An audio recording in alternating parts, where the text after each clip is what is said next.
We're all gonna have challenges that come into our life. We don't know what those are, they can come at any time. But I don't think anyone's gonna go through more than what Joel just went through.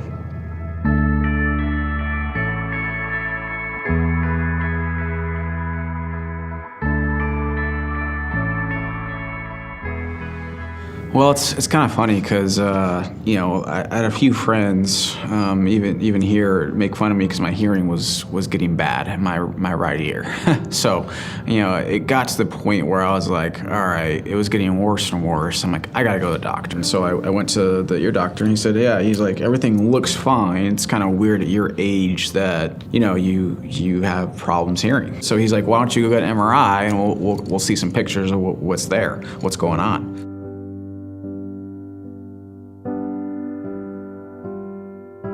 When you first hear the words brain tumor, you think death. I thought, cancer.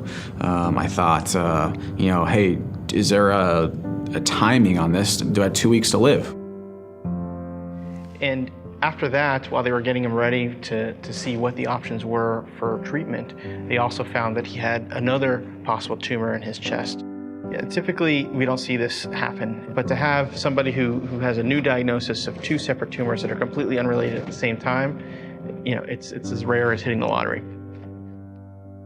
He texted me and just said, I think you need to come to Miami, like I'm in the ER, and I think that was like when we first knew it was, more serious, what was in his chest, and obviously had to act quickly. What it looked like it was probably going to be some sort of cancer.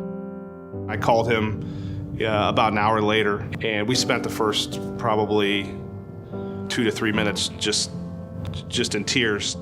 I think the hardest part was like, saying the words, I have cancer. I didn't say it for a while because I didn't really want to believe it.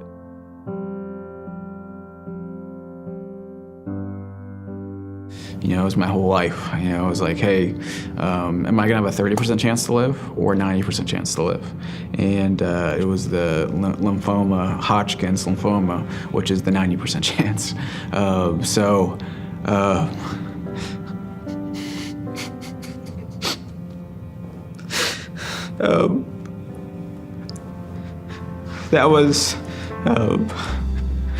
That was really good news.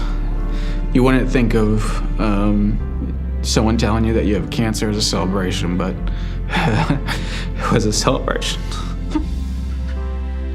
How do you feel? Feeling good. Neck's a little sore just because they cut it open. Oh. But besides that, I'm coming back. The plan starting beginning of August was to do 8 to 12 chemotherapy treatments and see how that affects things, see if the tumor size goes down.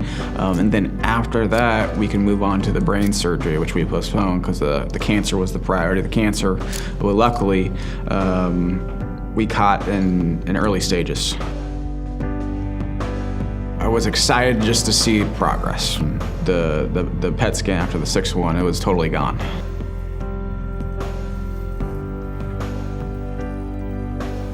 I came and told my sales team. It was one of the coolest days of my life when I found out officially that I was cancer-free. I visited him in the hospital, and what was pretty special is I walked in and the entire leadership team was there in the room with him. So that was really where Team Joel started. We've had the Dolphins Cancer Challenge for several years now, but this is a special year. We got to rally around Joel and his story and what he's been through.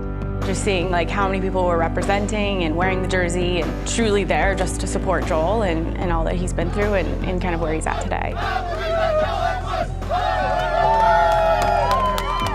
I just want to thank everyone for being here, and I'm fighting and I'm riding for everyone here who has been affected by cancer, which is almost all of us, and so I appreciate it.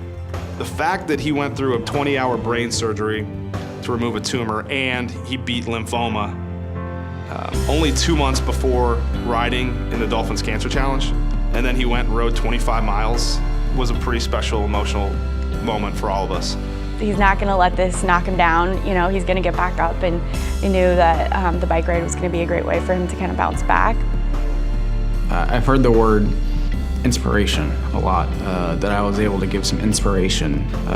It's like, well, maybe there's a platform for me to inspire more people. DCC gave me a platform to do that.